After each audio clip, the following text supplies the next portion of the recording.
Okay. I am live. Hi, everybody. Well, I am in my kitchen. I'm wearing my coach outfit today because I made a mistake. I guess I didn't record the other day when I did this whole second session. So here I am. I'll do the best I can. I know my stuff, so I never really have to worry. But I wanted you to feel the energy. I wanted you to be here with me and be live and keep my promises. And I said that I would put this up online for you, and here we go. Now, the only thing I ever worry about is makeup. I wish I could have my face lifted, but no time. So let's do something wonderful today. Let's talk about relationships in the Train the Trainer room. But before I actually get started, what I wanted to do was definitely cover a little bit of a review of what we did on session one, so that if you didn't get to go on session one, you do get to go. All right. The first thing is what I call intention. All right. I want you to know. I don't think you can see my slide, but I can. All right. So let's put it over here. All right. So you have to have an intention to create a safe environment. That's the most important thing in the world. A safe environment. If people are afraid, they won't learn. If people think that you're going to punish them, they will not learn. If they think you're going to criticize them, they will not learn. That is why it's so difficult to be a really great trainer, because we have all these things we have to do. We have to teach somebody something without making them feel wrong or stupid. And then we have to teach them how to pass it on to the next level, which is the customer. We have to do that. That is why trust is the most important thing in the world for a trainer.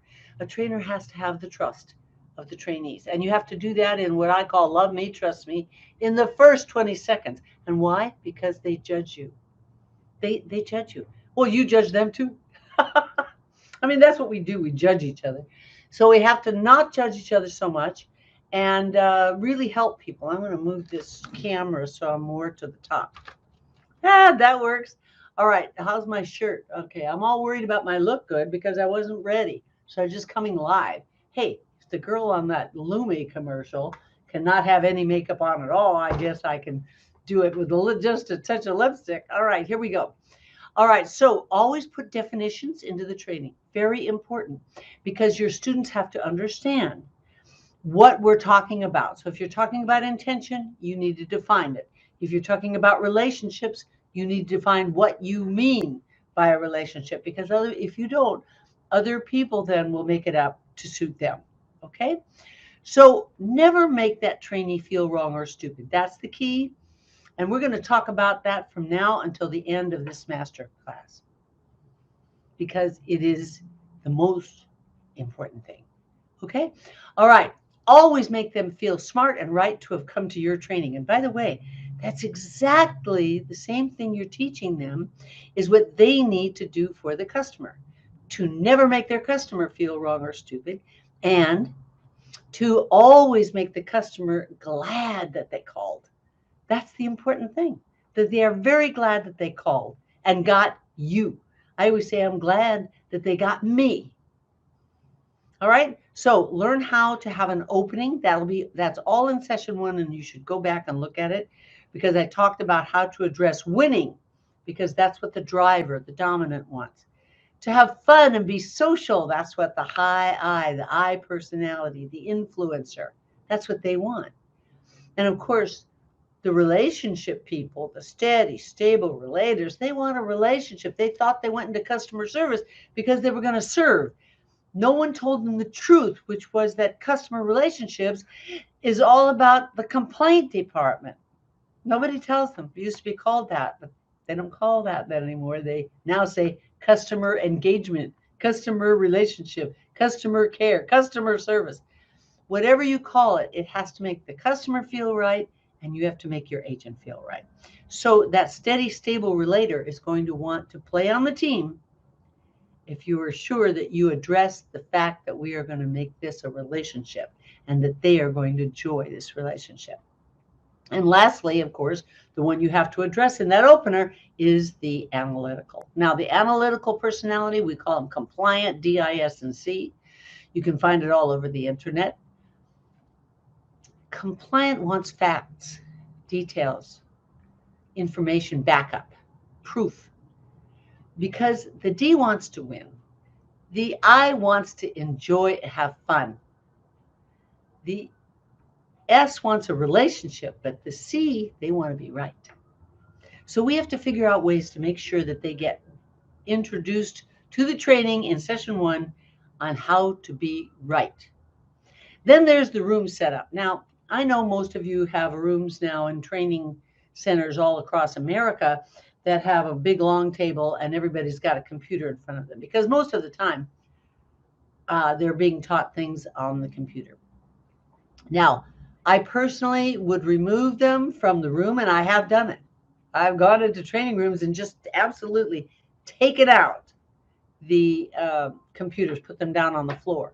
Because you see, I'm teaching soft skills, communication skills, conversation skills, being with each other skills.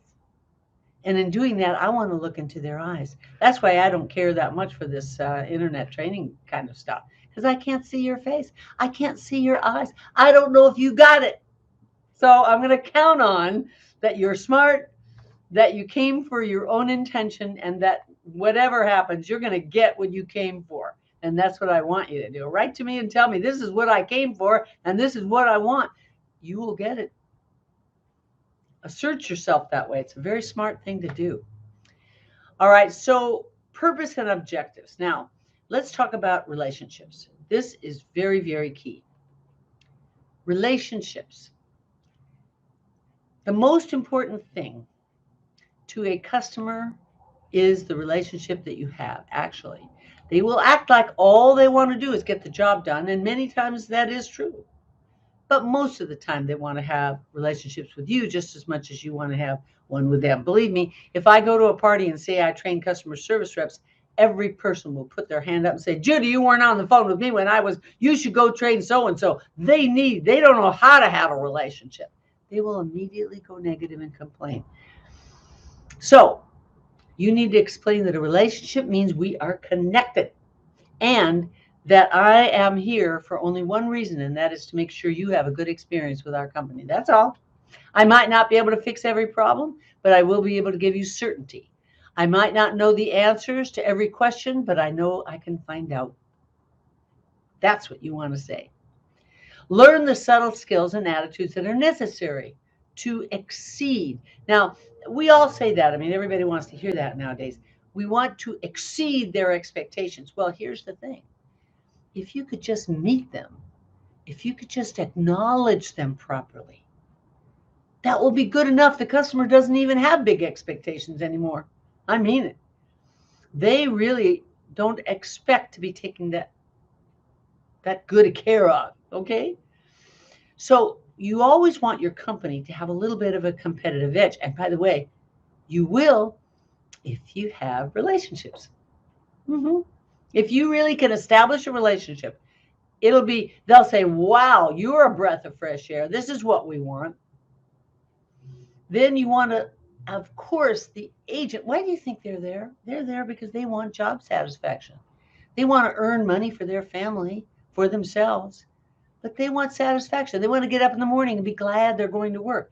And that's part of the trainer job, to make sure the trainer understands that and explains that to the agent, so that if the agent will take the time, take the energy, take the feeling good about it, it will be what they came for. That's what they came for. All right. Now, one of the things that every time when I open a class, I always open it with the idea, well, what do you want?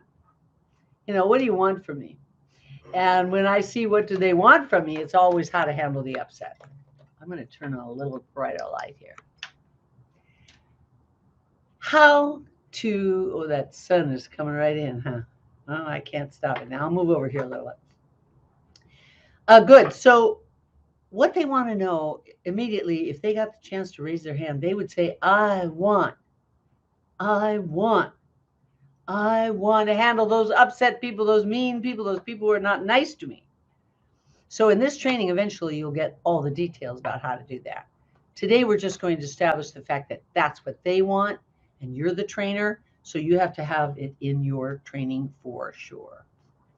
So you're going to educate them and you're going to give them soft skills. And what's going to happen because of that is they're going to like their job better. You see, the agent came with the idea that they want their life expanded. They have a right to that wherever they go to work. It's not just they do work and they get paid.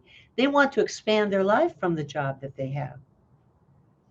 They want to enhance their skill. Now, this is key to handle any conversation, and you need to tell them that. If you learn the llama technique, which by the way will be next week, if you learn the llama technique, you will know from then on how to control the path of any conversation. And by the way, that will do a couple of things for you. One, you will learn to build your own self esteem. Yes, you will learn to build your own self esteem. And if you can do that, what will happen is you will use the skills of communication to build that self esteem. So you will be able to speak to your species. Your training has to address that the trainee will build their skills by doing what you teach. And when they build their skills, they will build their self esteem. And they will be able to do the one thing that they really want to do, which is communicate with their species. That's what they want. And so you need to know how to do that. And we're going to cover that in such great detail. I can't imagine it. So you know that so far we've talked about these things. Intention to produce a result every time you walk into a classroom. Don't ever walk into a classroom to teach a class. Walk into a classroom to teach a class because you want the agents to go away mastering whatever it is you're teaching them so that they will have a better experience on the job. I mean, when your eyes light up at the joy of your student, your life will soar, I'm telling you. When I brought Sally in to work with me, my husband passed away, and he had already talked Sally into coming to work with us because he knew I couldn't do everything all by myself. Sally came to work with me. And after she did her own first training class, she called me from the airplane as she was waiting for the airplane to take off to come home. And she just said, Mom, thank you for teaching me this. This is the greatest job I've ever had in my whole life. It is so fulfilling. I am so lucky. I had a ball. I made some mistakes. I fixed them. I had a good time. I enjoyed myself like more than ever before. What she was before was a manager at Vons supermarket. And she left them and came with me. And it was quite an exciting experience for us to bring her aboard. And of course, she's done better than I did. That is the joy that you want as a teacher. You want your student to get up on your shoulders and take a leap. That's what you want. All right. Relationship is the second piece, and we already covered that. Three-party promise, I will cover it a little bit in the training. It's really Sally's training, but it means everybody agrees. I'll cover it, tips of that. I will, I promise. To have some, how to set goals, how to get it all together goal-wise. We're going to talk about that because you have to have that in every training. What's the point? What are we doing this for? We're not just here filling up time. We're here because we want to have the discipline to get the job done. That's what you have to have. And I know that's hard, especially if you're a creative person like me. I mean, I get attracted to shiny objects. Sally said, you always get attracted to shiny objects. You can't finish on time. I know, that's the truth. I always think I can't. I got to finish on time. I really have to finish on time. All right. So, and of course, the last thing is the skill. Now, skill, you'll notice that 1, 2, 3, 4 things are all about what's in your head. But the skill is the physical part. Now, the analytical personality wants to know what's the skill, what are the steps to the skill? A, listen. B, acknowledge. 3, C, make some type of statement, and D, ask a question. That's llama. Listen, acknowledge, make a statement, ask a question. Next week, I'm going to teach that full boat, and you really have to learn this. In fact, I will put it out of the word that if you don't attend next week's class and review these two, you won't be able to come to all the rest of them because it won't make sense. Because everything will be based on intention to produce results, relationship to the client, never making the customer wrong or stupid, never making your trainee feel wrong or stupid, and only making both of them feel very glad that they came to be with you. And then the technique of how to speak it will be the llama. We'll put it down. I'll show you everything there is to know about that. But if you don't attend those classes, then the rest of them won't make sense, and I won't allow strangers to just come in on session 5, 6, 7, 8. I mean, it doesn't matter. I won't allow that because they'll make me wrong. They will, because they will have missed intention. They will have missed relationship. They will have missed the discipline that's required to work from the overflow. And I don't want them to make me wrong. I'd rather them wait till the next master class, or when I put it up, or they can go, of course, onto the internet and pay for it. I mean, we've got it all on the internet. I think it's $400 or something like that. All right, so very good. So let's just quickly look at the three-party promise. See, the three-party promise means everybody who's connected to any given issue has to win. It's not I win, you lose, that way we all win. No, if I win and you lose, I don't win. You know, we had a circumstance just the other day. We were training a dental laboratory, and they had an issue with the fact that the dentist, their patient, their client, excuse me, customer, needed to use their laboratory for something. They had already booked with someone else that 1/2 hour of the laboratory. So they thought it was the right thing to do to stick to their guns to make sure that the one doctor couldn't get in and do what he needed to do. So he was getting angrier and making a bigger and bigger and bigger case. And finally, the boss said, we just can't do it. We have an agreement with this other person to have the lab at that time. And hung up. Their customer felt wrong and stupid. Their customer was angry. This was someone who puts thousands and thousands and thousands of dollars worth of dental work into their lab every week. On the other hand, the other person who had the time might have been able to be moved an hour away. Maybe that would have happened. But they didn't even know. They just stuck to our truth, our promise, but you see, they have a bigger promise, and the promise is everybody has to win. And they didn't make any attempt to fix it. So Sally was training them, and Sally says, so what did you gain? And what did you lose? By sticking to your guns like that. When maybe you could have said, Doctor, I understand your situation. I'm going to see if I can get that space cleared for you. You're our regular client. We love you, and we want you to come back and get the job done that you need to get done. So let me find out if I can call the other person, postpone them for an hour. That'll give you time to do it. And if it'll work for them, well, everybody will be happy. That's a three-party promise. And by the way, they ended up calling the secondary person and saying, could we do yours tomorrow? And that person said, oh, thank goodness. I was really stressed out to get there by 11 o'clock or whatever it was. And they called back the doctor and said, doctor, you can have our lab space for that. No problem at all. We got it all fixed up. Now, the doctor wins, the company wins, and their patients win. And the other client won. There was 4 parties involved in that one. So all solutions that really work for all 3 parties. Everybody makes promises. Everybody does that.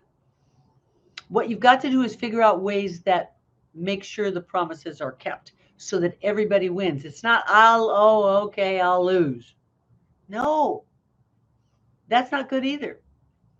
And boy, that takes some work. And I want you to secure your own mind for this, because this is what's going to happen. You're going to want to know how to make it right and make it safe for all 3 parties involved. And that would be the customer, you, the company, and you. Everybody. The agent. That's why when you give an agent a script to read and they're uncomfortable with it, that's not a three-party promise.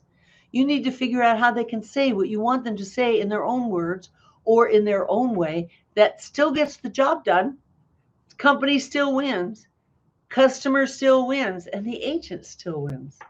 And it can be done. All you have to do is change your mind.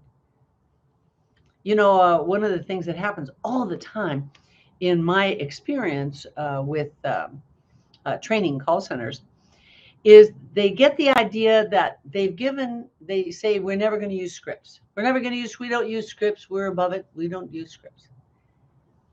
And within seconds of someone saying that, some agent will raise their hand and say, Judy, what should I say when the customer says no? Now, they might not call that a script, but I do. What are you going to say when the customer says no? Okay, so I will help them to write down how they can say something that'll really work well for them. Because we want the company to win. We want the customer to win, and we want the agent to win. It's really not a win-win-win-win. That winning implies somebody has to lose. I laugh sometimes when I see somebody talking about give peace a chance. People don't want peace. They want to win. I mean, it's funny. But anyway, so let's talk about that for just a minute. You need to manage all of those opportunities. You need to initiate new conversations. And next week, I'll show you how to do it with the Llama technique. And we're going to talk about Llama for all the rest of the lessons because my training has been nicknamed the Llama training. It's really a communication skills workshop, but everybody calls it Llama. So I say, okay, it's fine with me. You need to give the customer what the customer expects. And by the way, we'll talk a lot about that in customer service pieces during this masterclass. Because the customer, you think they want to be right. They do want to be right, of course. But so does the agent, and so does the company. So we have to figure out a way where everybody gets to be right. How will that work? Oh, yeah, we can figure that out. And we're smart. We can always do it because we're smart. We have a language that really works. We've got a language that spreads out over many, many spaces in life. And you want to have your agents be comfortable handling an upset or a difficult person. They're going to go, God, I wanted this class. I'm so glad I get to be in this class. Because what I get is to understand how to handle the difficulty of another person. And by the way, that works at home or anywhere else. All right, so intention, what is it? Intention in a relationship is to be determined in advance that this relationship is going to work between us. It's not determined in advance that I win and you lose. It's not determined in advance that the company gets to sell every widget they have in the garage to somebody who doesn't need it. That's not our intention at all. Our intention is to constantly build business, more business, more business. And if you don't think that's it, just sit down on the meeting of the C-suite in December or whatever the year end is for you and your company. All they're going to talk about is next year and how much better we can do it, how much more money we can make. It's got to be at least a 20% hit for next year. Well, how are we going to make that happen? That's the way it is. They want to build the business. You have to go forward, forward, forward, because the universe doesn't stop. It just keeps moving. It never goes backwards. That's a joke. You can go back in time. You can't. And you want to serve the customer. Why?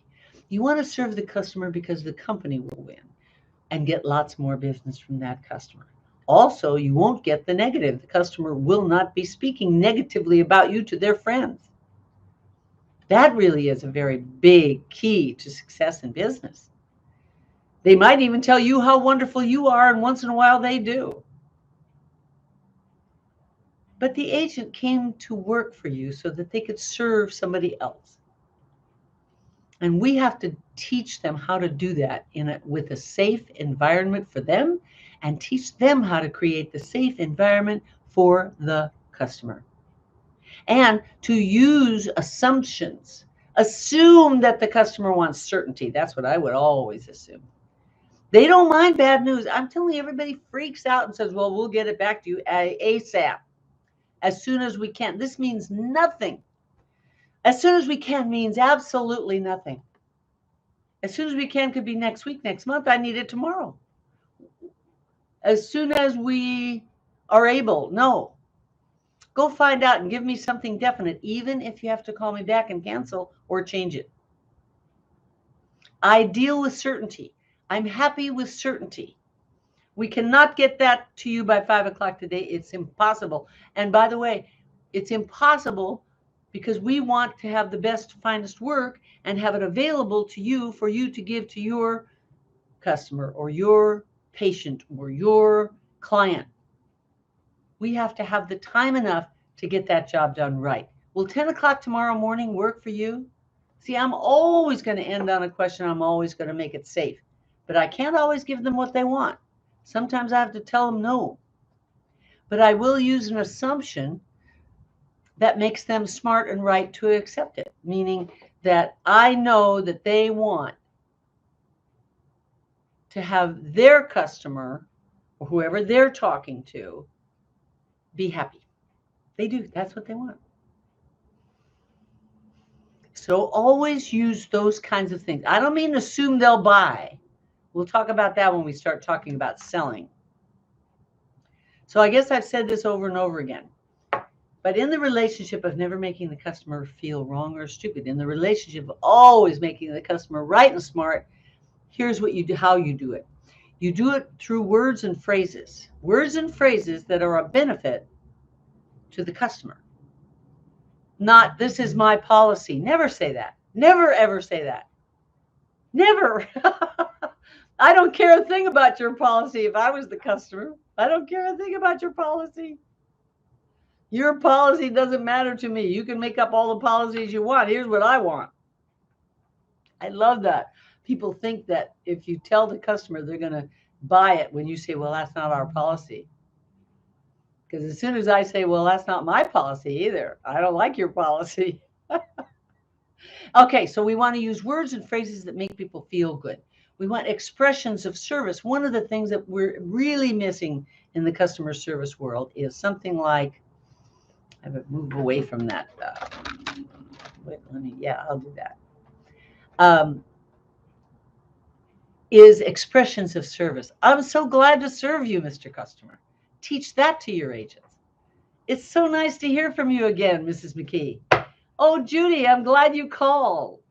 How can I help you? If you're familiar with them, if you're friendly with them, I mean, I really don't want you to be familiar. Look that up in the dictionary. But I do want you to be friendly.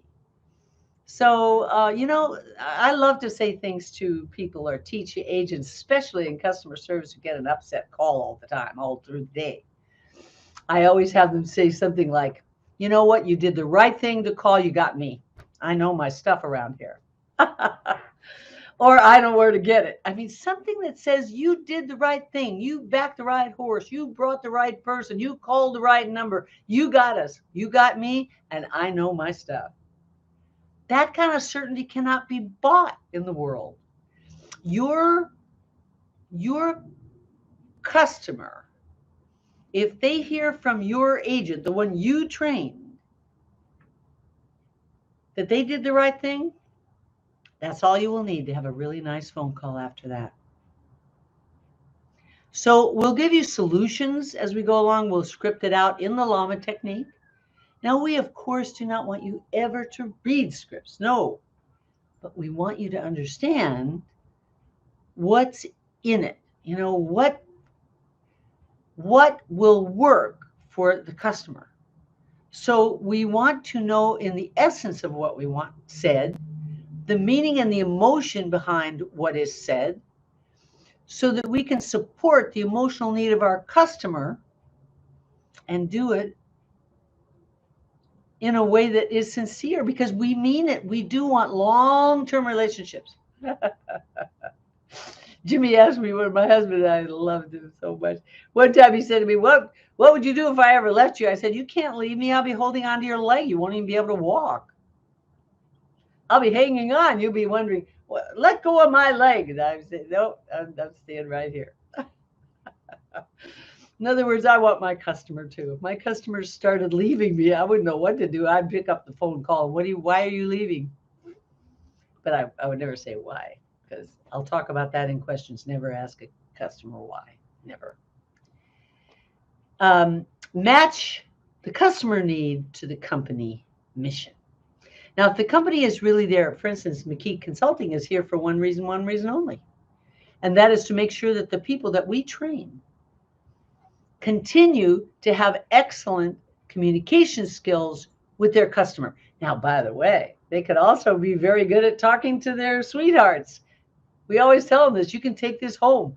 If we forget to tell them that, they come up on the break anyway, and they say, Judy, did you ever think that you could teach this to people in their relationships with their husbands and children and like that?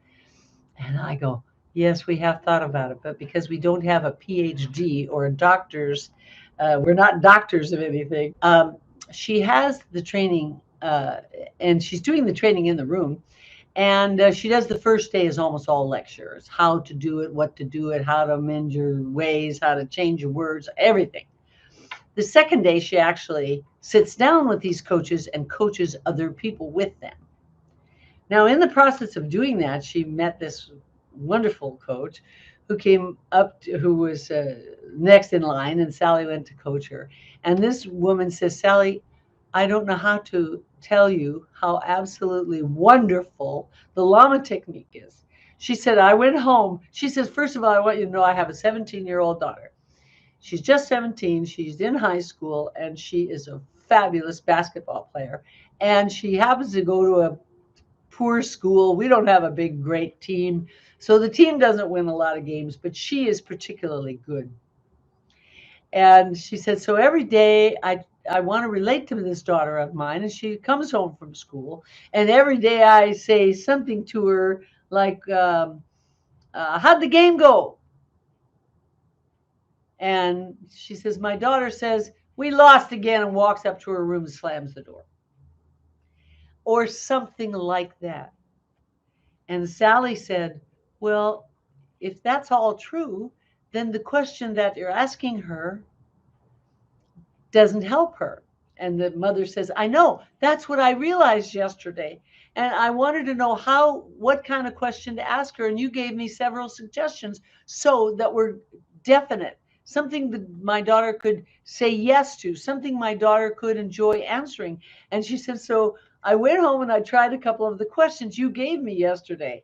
And she said, my daughter came in from the game, slammed the door as she was coming in, and I wanted her to come into the kitchen and have a cup of coffee or cookie or something with me. And I wanted to relate to my daughter. And she said, when she came in the door and slammed it, I said, hi, hey, hurry up, come in the kitchen right now. Can you come in the kitchen right now? And the daughter slumped her shoulders, went, oh, all right, and came in. And the mother said, oh, I'm so glad that you got home earlier today than, excuse me, than I was expecting. It's great to see you, honey. Did you get any 3-pointers today? Now, you can see that question is direct. She might have said, no, I didn't get any 3-pointers. But she might say, yes, I got a 3-pointers. But to answer the question, how did the team do, is a terrible question. So instead, the daughter says, yeah, I hit 2 of them actually, but we still didn't win the game. Now her mother can go, oh, boy, that must be hard on you. That's the acknowledgement. You practiced so hard on those 3-pointers. Well, what else happened in the game that you got to feel good about yourself? What else happened? Or some other question to engage the daughter. At any rate, she looked at Sally with tears in her eyes and told Sally, I had 15-minute conversation with my daughter for the first time in years, and I did it all using your llama technique. Nothing is like that. Nothing. That's where all of our intentions come true. So you can do the same thing, you know. And I often say the way that I learned it, of course, I have another story to tell, but I really, really, really do understand in a relationship what has to happen. You have to have a relationship that actually works for everybody. So I didn't know that when I first started training. What I wanted to do was go in and teach everybody. And what I was thinking was they don't know what they're doing. And that didn't help very much. I had to learn right away that I can't go into a classroom thinking there's something wrong with them. There's nothing wrong with them. They'll be just fine. Now I'm going to tell the relationship story. It's famous in call centers. It was anyway for about 20 years when I was really in my heyday. But it used to be called the Jimmy Story. It's online. I've got it a couple of places, the Jimmy Story. But at any rate, here's what happened and why I really learned and how I got it and how I want you to get it, because I want you to be able to create your own experience. Now, you can use my story if you want, but it's still my story. You need a story like that mother has. Now, if she were a coach, and she was a coach, by the way, so now she could use that story about her and her daughter, she and her daughter, how they learned to communicate, all because she had this experience. And other people will relate to the experience. Now, I have the Jimmy story, and that is how really I learned that I should not make other people feel wrong or stupid. Now, here is how I learned it. I had been married about 6 weeks to this man of my dreams. We had been going together for 2 years. We finally got married, and it was 6 weeks in. We were in a new house. And one morning, when we woke up, we got up early because he went to aerospace industry place, and he had to be there early every day. And we woke up, and we usually would have breakfast together, some juice, and off he would go to work. Well, on this given morning, he acted funny. Now, men don't always understand that, but women do. He seemed distant. He wasn't the same guy he was yesterday. I don't know what happened to him, but he wasn't the same. And so I said to him, honey, are you mad at me about something? You seem different, distant or something. He said, no, I'm not. I said, really, honey? Because you seem funny to me anyway. What's going on? And he goes, there isn't anything going on. And I said, honey, I can feel it. There's something here. What is it? You know, this is what I know. And I know when I know this. And he goes, will you please leave me alone and stop picking on me? I'm fine. Nothing's wrong. And he went off to work. So I did what every red-blooded person does. I called my best friend. And I go, Sandy, you're not going to believe this, but I think he just realized he married a woman with 3 teenagers, and that was crazy. He shouldn't have done it. This is a wild, wild west place to live. He bought a house, he moved in, and now he's got teenagers all of a sudden all over the place, and he probably said, oh my God, how am I going to get out of this one? And she said, Sandy says to me, oh, he's not thinking that at all. He's crazy about you. I never knew a man who was more crazy about a woman than that guy is about you. And she said, but there is something. Now, why she said this is because she and I had attended, this was in the late 70s, we had attended a communications workshop where this guy came out in a $2,000 suit, and he walks over in the front of the room and he says, everybody in this room wants to dominate everybody else without being dominated. Everybody in this room wants to control everybody else without being controlled themselves. And in fact, everybody in this room wants to be right, making everybody else wrong. That's what he said. And he stopped. And of course, I, being the troublemaker that I always have been and will be, instigator, etc., I raised my hand and he said, what do you want? And I said, I don't do that. He says, what are you talking about? You're doing it right now. And I went, he's right. I'm doing it right now. I'm making him wrong.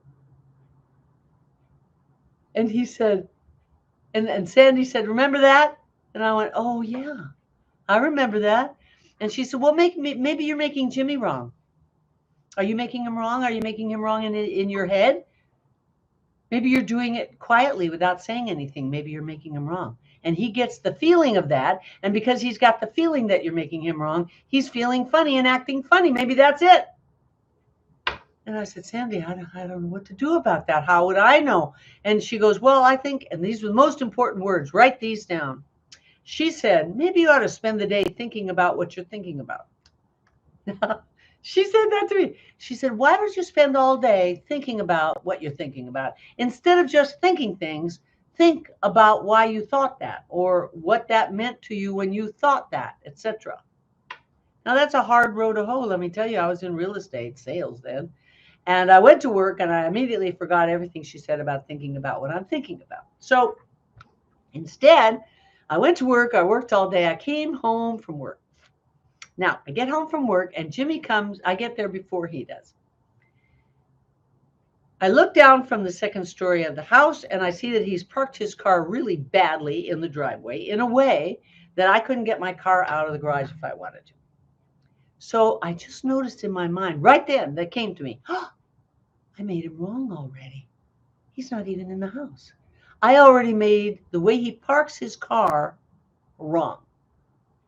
So he comes in the house. Now he's like typical man. He doesn't remember what happened this morning. He's forgotten all about it now. He comes in the house and says, hey, Judy, come on, let's go to the store. I want to make an Irish stew. And I go, okay. And I come down the stairs. I get in the car. I'm trying to remember to think about what I'm thinking about. He pulls out of the driveway, down to the corner, and slides around the corner onto a busy street without making a complete stop. Now, I say, Jimmy, oh, you know what? You should really make a complete stop when you get to the corner of that intersection. You're going to get a ticket. Believe me, I know because this happened to me once, and I hear myself making him wrong. He is 45 years old. I think he knows when a car should stop or not. I am not his mother. I am not his police department. I don't have to teach him how to drive. But yet I'm the one telling him what to do. Because why? Because he was doing it wrong. So, of course, I noticed that. Now we get into the parking lot of the grocery store on the corner of Van Nuys and Van Owen. Now it's got something else there. I think Starbucks or something, but then it was a Lucky Supermarket. And he pulls in. Now he's got to go up and down every lane to find just the right place to park. Now, why does he have to have just the right place? Well, he's a car guy, and he doesn't want anyone to bump his great car. He loves cars, and he doesn't just take such good care of them. He just loves the machine. And so he's driving, looking. I could have been in the store. I'm making him wrong for the way he's parking and the way he's driving around the parking lot too. And so I go, oh boy, this is getting bad now. We get inside the store. Now, I mean to tell you, he picked celery hearts. You don't need that for a stew. He picked the most expensive carrots, the little ones already peeled, where you could peel your own carrots, be 10% of the price. Then when he picked tomatoes with little stems coming out of them. They were 3 times the price of a tomato. And then I'm making him wrong for every single thing. As he's doing this, I'm thinking, I don't say anything to him. I just realize what I'm doing. In my mind, I'm making him wrong, wrong, wrong, wrong. And he finally pulls some lima beans off I can't believe it. I've never eaten a lima bean that I liked. I never want to eat lima beans, and I sure don't want it in my stew. So, but I stop him and I say, Jimmy, we have to talk. Now he's not surprised. He's been with me for 2 years already. And he goes, we do? Right here in the supermarket? I said, yes, now, right now. We can't wait. This can't wait. And he says, okay, what? And I said, remember this morning when I accused you of making something funny? And he says, yeah. And he says, well, I said, well, that was true because here's what was happening. In my mind, I make you wrong all the time, and you found out. You realized it. You felt it. And I realize I make you wrong all the time, all day long. You should get out as soon as you can. Try to get out quick before we might be able to return the wedding presents. It's only been 6 weeks. And you could get out while the getting is good because you should dump me. No one should ever stay with anybody who just makes them wrong all the time. And he stops me and he says, Judy, he says, he said, I had 2 wives before you and I don't want another one. I want you. And I had been married twice before too. Well, the first one was a naval officer, my children's father, and then I married an organ player in Las Vegas one night. I got that one annulled, however, but he reminded me, and he said, "I don't want to do that, and I want you and I to make it through this rest of our lives right here in this relationship." And he says, "By the way, I do the same thing to you." And I looked at him, innocent, and I meant it when I said, "How can you make me wrong? I'm always right." And he says, "No, you're not. You're not always right. A lot of the times you're wrong."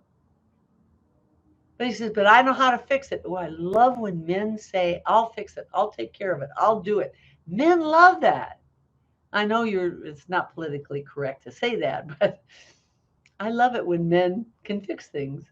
I wish I had a man around the house now. I got a lot of things around here that need fixing. But at any rate, he says, "We can fix this." And I said, "How are we ever going to fix it?" And he says, "Well, we're going to stop making each other feel wrong or stupid. You're not going to say anything that makes me feel wrong and stupid. And when you notice you're judging and evaluating me and making me wrong and stupid, even if it's in your head, you're going to stop doing it. And by the way, I'm going to stop doing it to you too. And we're going to live a happy, happy life because we're not going to make each other feel wrong or stupid." And I said, "Well, if you will do that for me, I'll do it for you. We can do this together." He says, "Yes, we can. Because we love each other and we're going to love each other forever.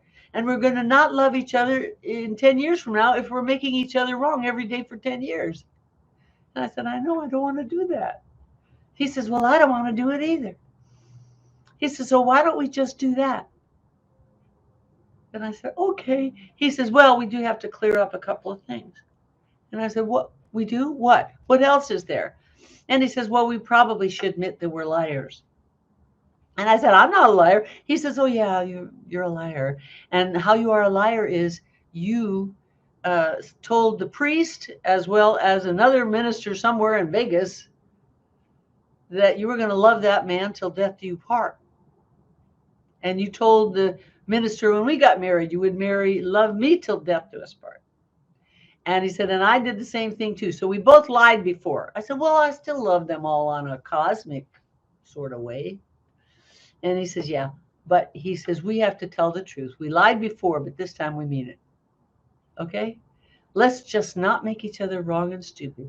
And he says, "I'm going to make a new marriage wedding vow right here." And I said, "What is it?"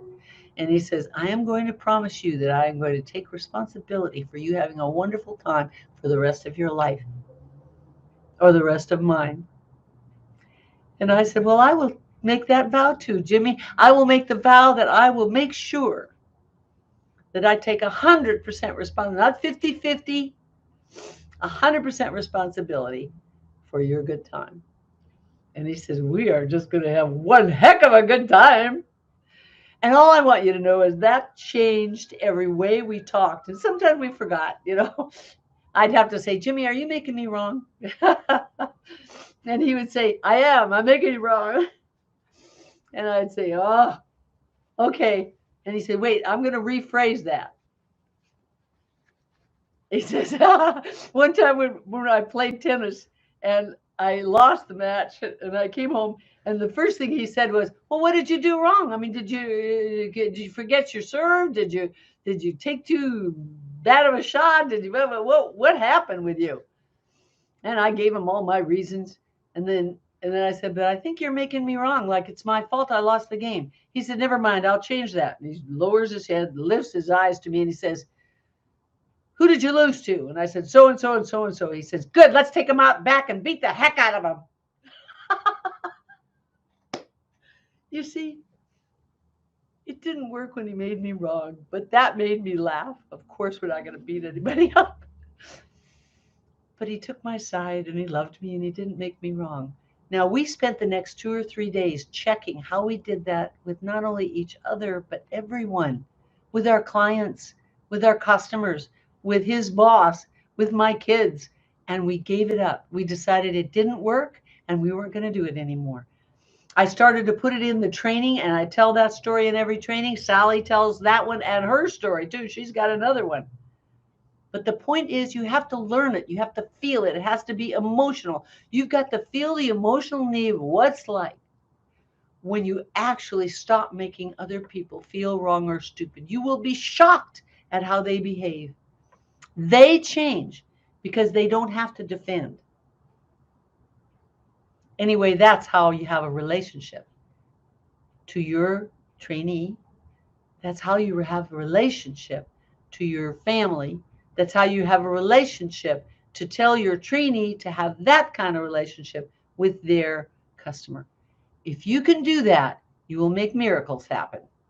Okay, that's it. I'm done here. Sorry I wasn't dressed up and fancy today. But you know what? I'll do my best. And on Friday, we do the next session, Friday morning at 10 o'clock. I hope to be live again. I would love that. And it's all going to be the llama training. It's going to be the llama technique on Friday.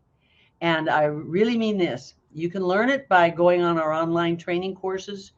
You have to pay for those. These are free, but you have to pay for those. And it's worth it. If you have a call center, you should have everybody trained that way. I think that it would be smart. Or if you're a trainer, you could use that training in your classroom. That's what I would do. I'd say, wait a minute, they're going to let me have this for $300. I don't have to do anything. I will just take that training. I'll show it up on my board and I'll use that training. I mean, there's so many ways to use it in a way that'll make sure your agents are happy in their training, happy in their jobs, and that you get the thrill of seeing them do better. And when you do, guess what's going to happen? You're going to feel better too. All right, I'll see you Friday. If you don't attend these first three, I'm not going to allow people to come in later because they won't know the intention. They won't know what I mean about a relationship, and they won't know the llama technique. So it's just a class for them, and it won't be deep enough. It won't matter. So thank you for coming. This is Judy McKee. I'll see you next time. Bye-bye.